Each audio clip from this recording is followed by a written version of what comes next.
Assalamualaikum warahmatullahi wabarakatuh. Perkenalkan, kami dari kelompok 6 akan mendemonstrasikan hasil final project kami membuat sistem bimbingan skripsi. Pertama-tama, perkenalkan nama saya Dimas Gali Giova dengan NPM akhir 169.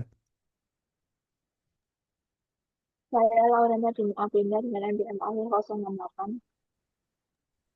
Saya Rila Sajina Arifin dengan NPM akhir 077. Dede Baraktian Dewi dengan NPM akhir 50.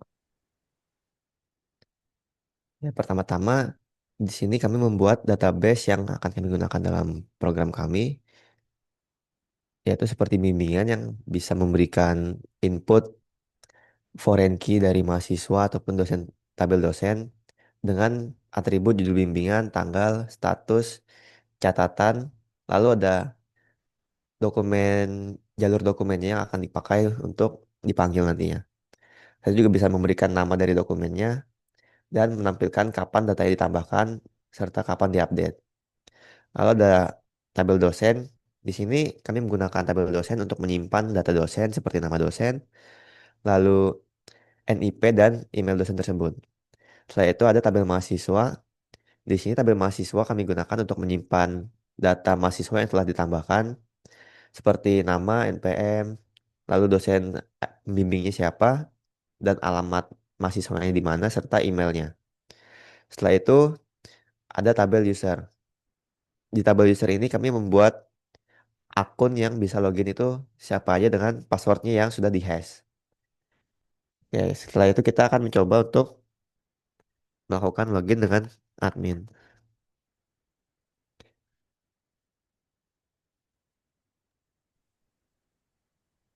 Ini untuk dashboard admin.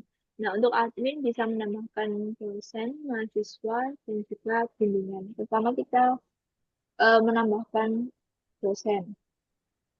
Kita bisa memasukkan nama dosen, lalu NIP, lalu email, dan juga password. Nah, ini akan tersimpan dan juga untuk dosen ini kita bisa edit. Nah, ini untuk edit dosen. Lalu kita juga bisa menghapus daftar dosen. Akan muncul hapusnya. Daftar dosennya yang ke dosen tadi akan hilang. Lalu selanjutnya mahasiswa. Untuk mahasiswa ini kita bisa menambahkan mahasiswa, nama mahasiswa. Lalu bisa masukkan nama mahasiswa, NPM, dan juga memilih dosen pembimbing. Lalu mengisikan alamat, email, dan juga passwordnya. Nah, akan muncul mahasiswa yang baru saja kita tambahkan. Untuk mahasiswa ini kita juga dapat mengedit. Nah, akan muncul form untuk edit mahasiswa. Lalu kita juga bisa menghapus daftar mahasiswanya. Nah, mahasiswa kelima tadi hilang. Selanjutnya yaitu laporan untuk bimbingan terlebih dahulu. Nah, di bimbingan ini kita juga bisa menambahkan daftar bimbingan secara manual. Nah, memilih mahasiswa, lalu dosen bimbingan siapa, nah, mengisikan judul atau topik bimbingan, bisa menambahkan tanggal, status, dan juga menambahkan dokumennya. Nah, simpan. Nah, untuk ini bisa mendownload dokumen juga. Nah, akan muncul dokumen download. Bisa mengedit. Nah, selanjutnya, setelah diedit bisa juga untuk dihapus daftar bimbingan. Nah, lalu untuk laporan bimbingan. Nah, untuk laporan bimbingan ini adalah rekapan dari yang awal dari dosen, mahasiswa. Nah, untuk dosennya kita juga bisa memfilter dosen. Memilih, nah untuk dosennya siapa, nah, lalu bisa memilih juga mahasiswa, lalu difilter. Nah, akan muncul dengan dosen bimbingan oleh Pak Ayom, dan juga nama mahasiswanya. Dan untuk hasil laporan ini bisa terlihat tanggal, mahasiswa, dosen, judul, dan juga status bimbingan selesai atau masih diajukan.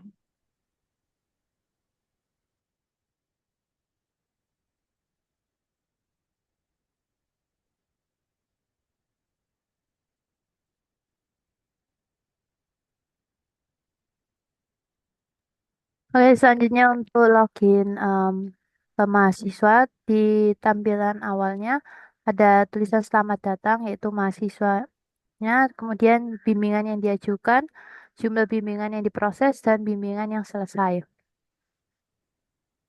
Kemudian lanjut ke profil dosen pembimbing, yaitu terdapat informasi mengenai dosen pembimbing kita, yaitu nama, NIP, dan email dari dosen kita.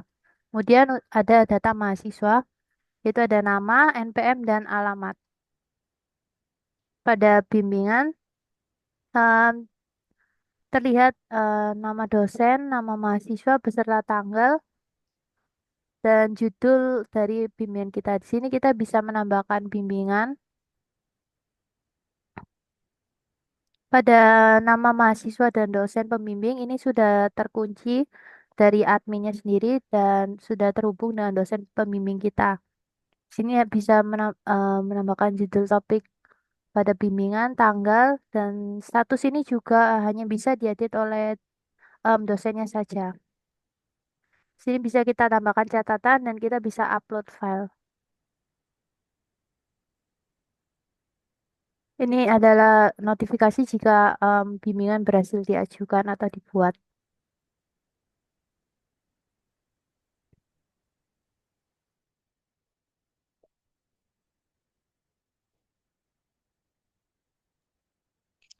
Lanjut ke bagian dosen.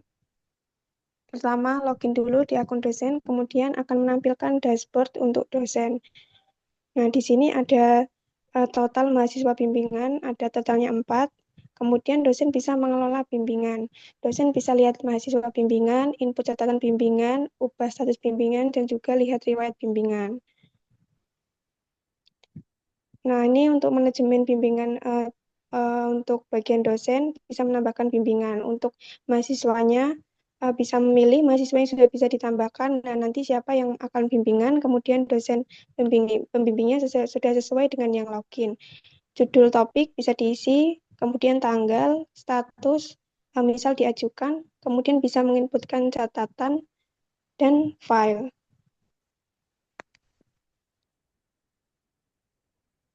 Lalu akan muncul di daftar bimbingan, lalu bisa update daftar bimbingan setelah ditambahkan, kemudian juga bisa hapus daftar bimbingan yang baru ditambahkan. Akan muncul notifikasi data bimbingan berhasil dihapus.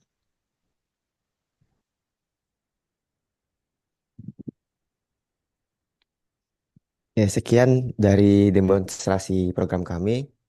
Apabila ada salah kata, kami mohon maaf. Terima kasih.